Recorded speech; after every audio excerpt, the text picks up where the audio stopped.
Cool. So, hey, Chris. So, I want to talk a little bit about the schedule page and how it's off a little bit right now. I just noticed this today. For some reason, I never fixed the headers on these columns. It hasn't mattered at all, because both of the columns have been exactly the same. I mean, pretty much both classes start and almost exactly the same every day. Sometimes they're a little bit off, but not enough to make a difference there. I will fix this. This is you guys. I don't know why I put the maybe on your guys' column, and maybe it was this column. But hopefully it doesn't matter. Like I said, it doesn't matter to this point. I'll have it fixed by tomorrow at some point. Or between now and tomorrow, I'll fix that, make sure that says 1:15, which is what you guys are. This will say 10:15. That's one thing. We're here in week 7. Okay, so this is where we are right now.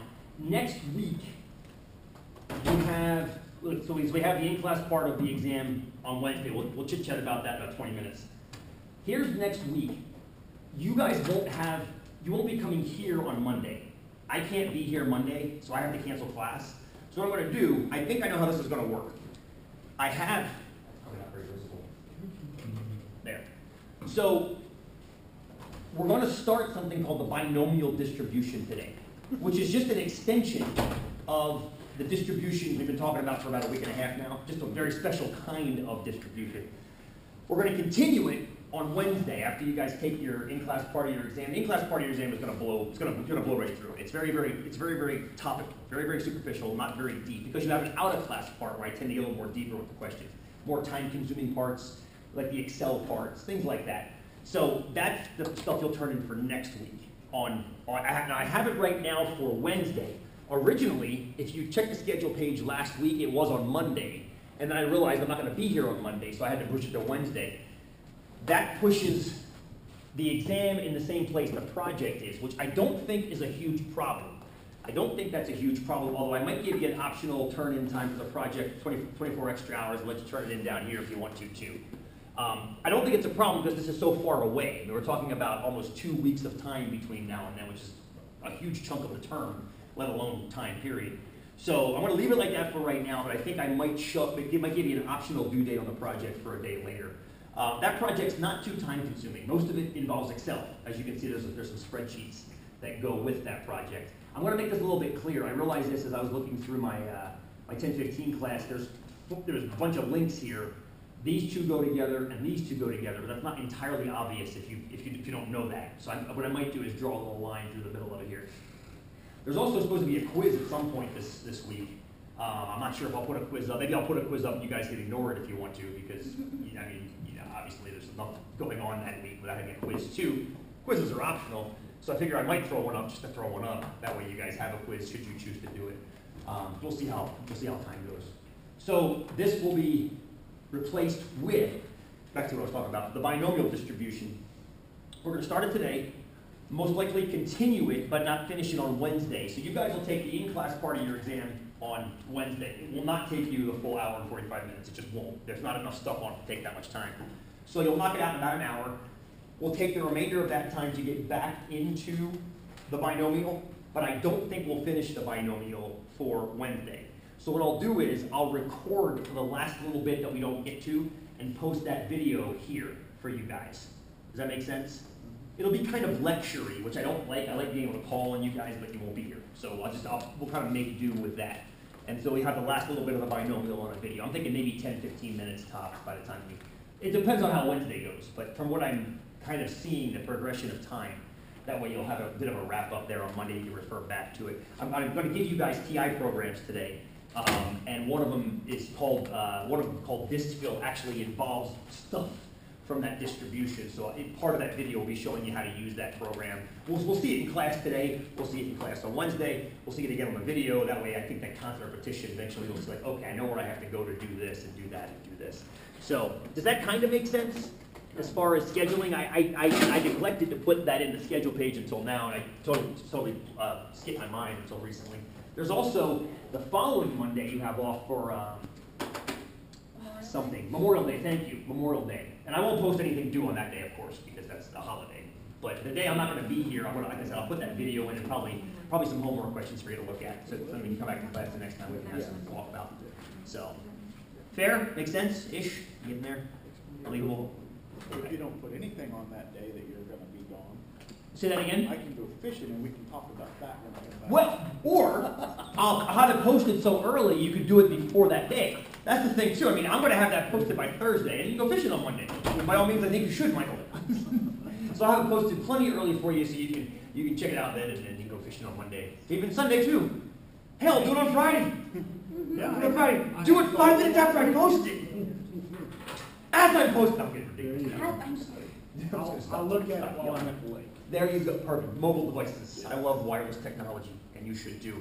So anyway, I'll make this a little more clear. I'll definitely, the more I think about it, the more I think I'm going to shoving this back to, here, whenever it makes sense. I don't want to have you guys coming into school to turn something in. That's what I'm trying to avoid. I want to avoid that if I can help it. So we'll make it an optional. You can turn it in Wednesday. I think you have plenty of time to do everything you need to do. I think that's the thing. Looking at the grand scheme of the next 2 weeks, you've basically got 3 things to do, maybe 4. You've got the out-of-class part of the exam. You've got the quiz that I might or may not post. What's your guys' gut feeling? Should I put a quiz up for next week? Because it's optional, you can choose to ignore it. Yeah. Does that make sense? Yeah. So put the quiz up. Yeah. By all means, ignore it if you want to, or do it if you want to. But it's okay. Good. We'll just do that. So, and you got the project. So, and binomial questions to talk about. So, yeah. Yeah. How we doing? I'm sensing this like. Yeah. That week 7 look. It's that week 7 look. Just got awesome pink shoes on, though, so I'm pretty happy about that. That makes the street look a little. Have you run laps around us, maybe? Energized a smidge. Yeah? Ooh, week 7's rough. Week 7's rough. Anyway, all right. I'll try to get you guys all jacked up a little bit. So here we are, looking at, this is the course. These are the topics we've been going through.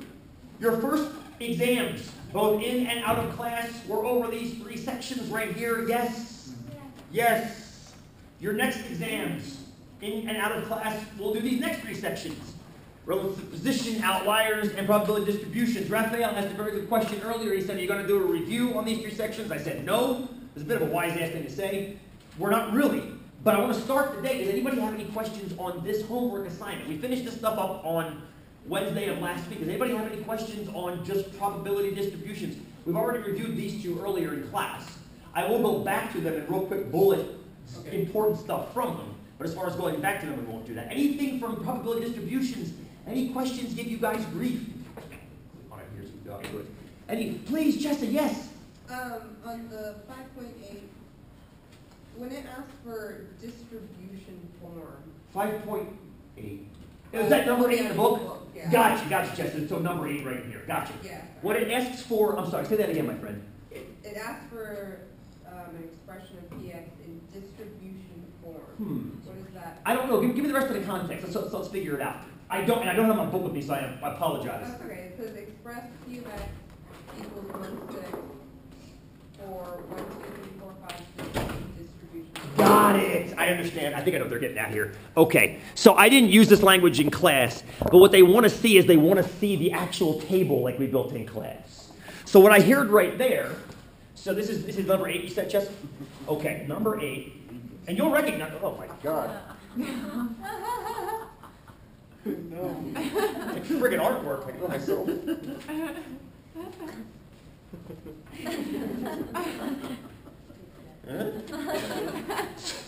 We'll just leave that up there for, good Lord. Okay, so, and this is called a PDF.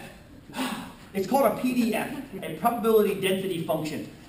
There was precious little of this in your text. So what oh God, I got hit. I've been hit. What I did was on your take-home exam for next week, one of the Excel chunks gets into this quite a bit, and it kind of goes into the nuts and bolts a little more. Basically, what it is it's saying, okay, here's the probability of a random variable. So this is the P of x column in this kind of a chart form. So what were the x values again? 1 through 6. Yep. X is 1, 2, up to 6. So that's what gets listed down here. 1, 2, 3, 4, 5, 6. So what that equation up top, the P of x equals 6, tells you is, if you stick this in here, this tells you what the probability is. So what's the probability of 1? What's the probability of 2? And what is this the distribution of, friends? This is the probability distribution of rolling a six-sided die. But it's hidden, kind of. They didn't give you the context. They just said that is the distribution. So that's what they wanted, I'm assuming, Chester, was they wanted to see it written out like that. And then when or what would the name of it be when you do 1, 6, 2, 6, 3, like when you're getting to it, like we did in class? When you're getting to it. Like how we added it up and we put 1 was 1, 6, 2 was 2, 6. Oh, with the sum of two dice. Where it was 136, 236, 330. No. Oh, Like no. I understand. I got you. When we did this extra column over here, Yeah. and then we did this times this, and then this times this. Why did we do that? Do you remember? What were we trying to calculate? Why did we create that extra column? Who remembers why we created? Great question, Chester. Thank you for this. Why did we create that extra column? We're going to come back to this today and revisit this again today. Why did we create that extra column, friends? What were we trying to figure out for the probability distribution? The what? One of the most important words we taught about in this class. Mu? Say, I heard it. Mu. I heard mu, which is the what? The average. So why do you remember? Why do we do this times this to get that, though? And then Chester said it correctly. You do this times this, and then add them all up. So basically, the formula, if you will, if you want to use this, which I think is a good idea if you want, it's the sum of all the random variables times their probabilities. And my question for you is why? Why do you have to do that? Well, first of all, you don't. You can use one bar stats, L1 and L2. But all one bar stats L1, L2 is doing that for you. Why do you have to do that? Better question. Why does that have to be done? Because what kind of average is it from back in the day? It's like your GPA or rankings on Amazon.com when you look at the reviews. What kind of average is it? Like your GPA? Oh, GPAs can be cumulative, correct. GPAs can be cumulative. But even a single term's GPA falls under this because all the classes you take have different credits. This is a 4-credit. Somebody say it nice and loud. It's a weighted average, Austin. So the reason you multiply, the X's are your data points, and these are your weights. How often should you count them? 1/6 of the time, count the 1. 1/6 of the time, count the 2. 1/6 at a time, 1/6 at a time. This is a uniform distribution. They're not always uniform. We'll see plenty of those today that aren't uniform. But that's why you have to do that extra column if you're doing it manually, Chessa, is you're doing a weighted average. And back in the day we did this. It was X times F. Now it's X times P of X because we're talking about relative frequencies versus frequencies. Is that fair, my friend? Great question. And so as far as what it's called, the column itself isn't called anything, but the sum of the columns is the average of the distribution. And we can call it mu. Why? How dare us? Because Tabitha, it's everything that can happen, as Drew's seconding. It's everything that can possibly happen. It's not a sample. This is everything that could happen when we roll a die.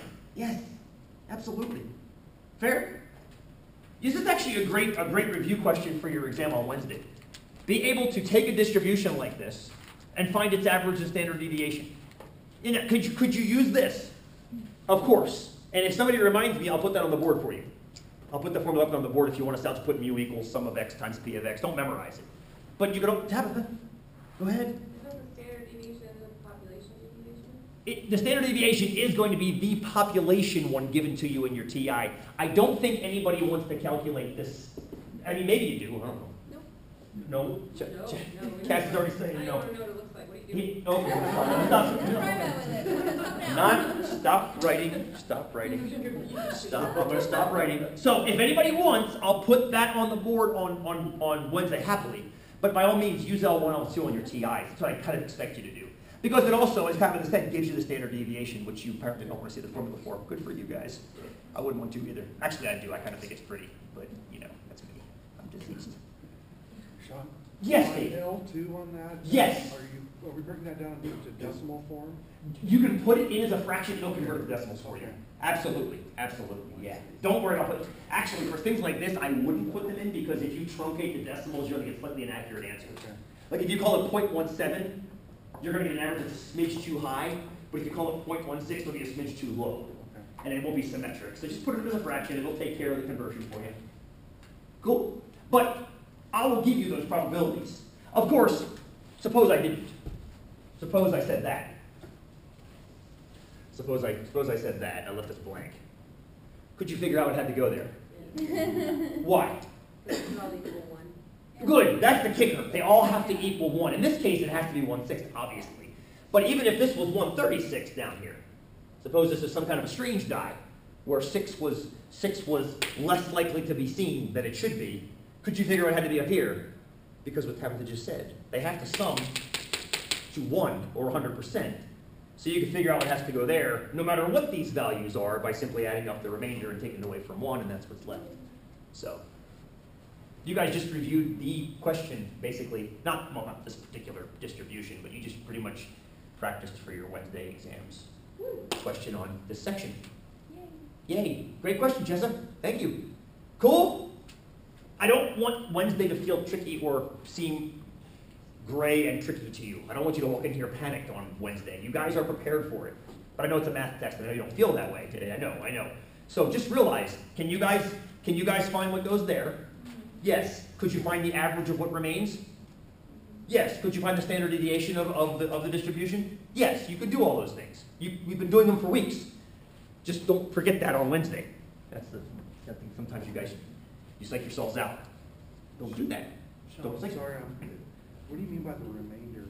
If that's 36 and the others are 6, Just add them up, just add them up? and then take that away from. So this is 136.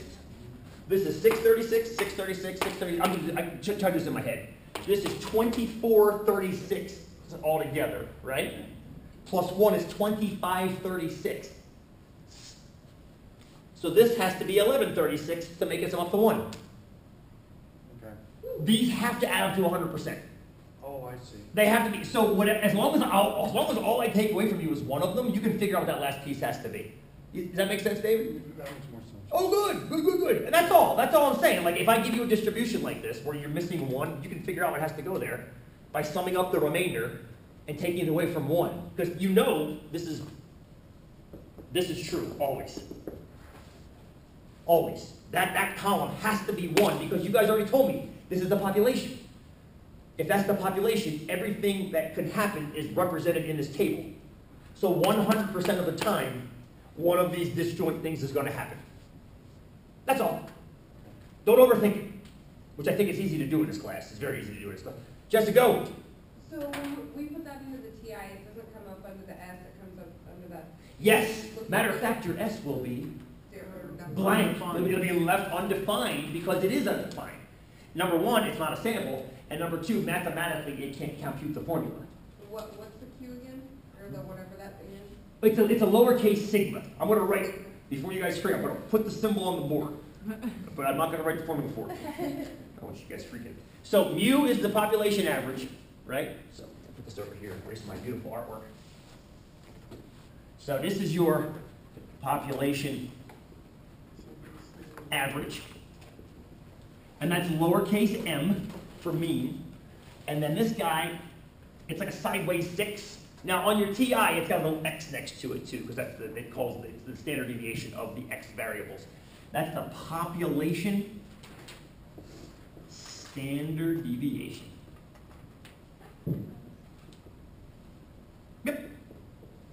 And think of it the same way you thought of the sample standard deviation. It's still the average distance that data is from average. So if it comes back as 1.4, on average, the data points are still 1.4 units away from average. It still has the same definition. It's just that it's of the entire population. So you actually have the entire data set listed out as opposed to just a random sample taken from it.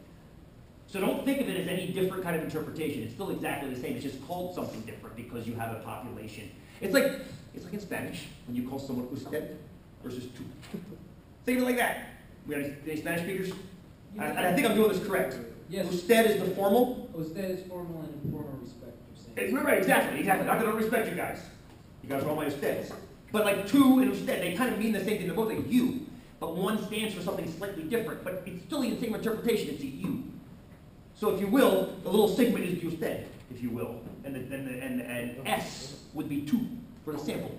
Not that the sample is less respectful to the population. I'm sorry, I'm drawing this analogy that I'm going real fast. But it's the same deal that it means the same thing. It still means you.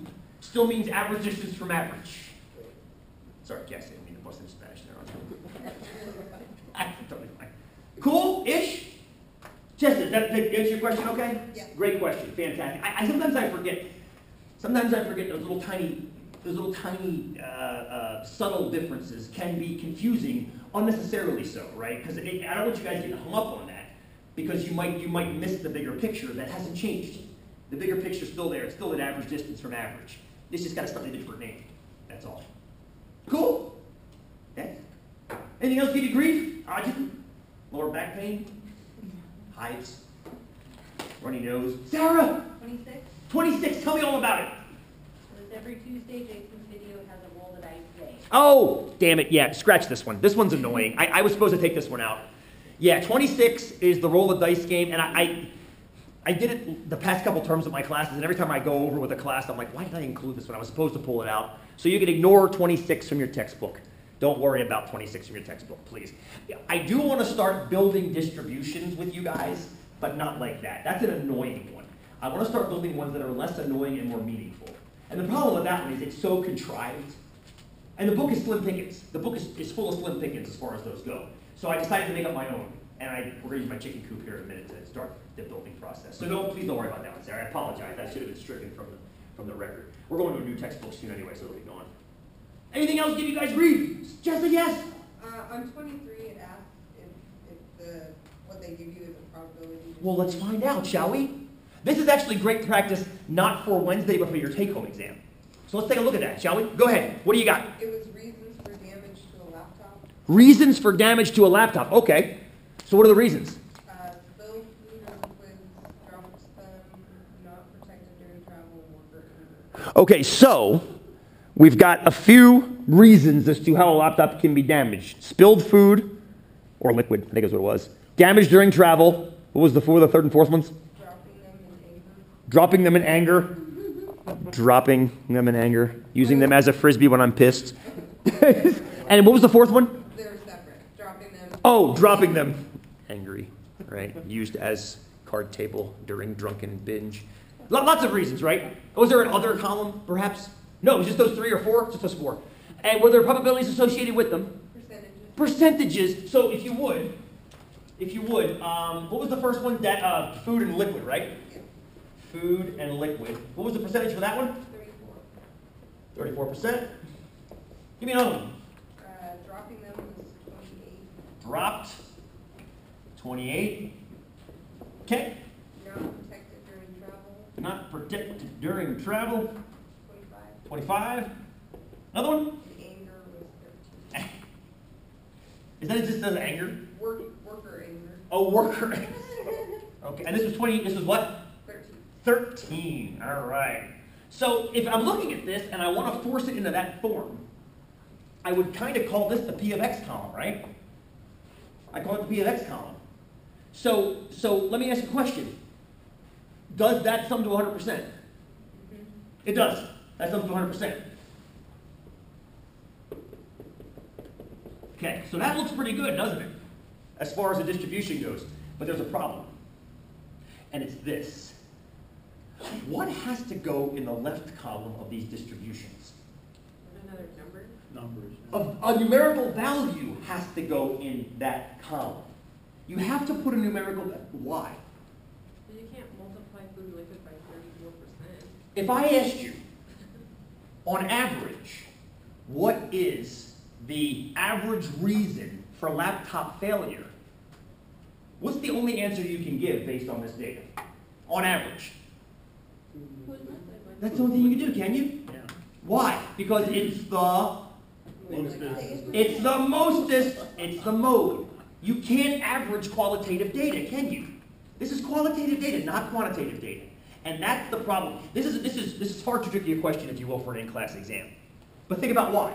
You can't average this. You don't have any numerical data here. This is simply qualitative data. Not to mention, though, if this happens, could this also happen? Can't these both happen at the same time? Well, hell, couldn't all 3 of these happen at the same time? Couldn't all 4 of them happen at the same time?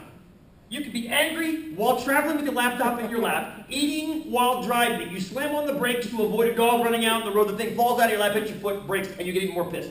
What if you drop your coffee and your food, and then you break the laptop and finish it in the end because you're pissed? You see? Wait, don't forget this. Oh, And it was out of its case. You see, Rafi, the problem is these qualitative data points aren't mutually exclusive. They're not disjoint. The whole point of a distribution is to break down the population into everything that can possibly happen. Can we think of some other way a laptop could be damaged? How about through normal wear and tear? yeah. All of these look negative, don't they? Dropped food liquid into it. You shouldn't be doing that. Dropped. You shouldn't be doing that. Not protected during travel. You shouldn't be doing that. Angry. You shouldn't be doing that. How about the battery dying due to normal use and it can't charge anymore? How about the screen just shorted out because it happens 1 in 100 times? There are other possibilities, correct? The other possibilities have to be accounted for too, but that will put it over 100%. What that means is this was a sample taken from. Did it even say that on their chest? This was a sample drawn. I'm not sure if it said that.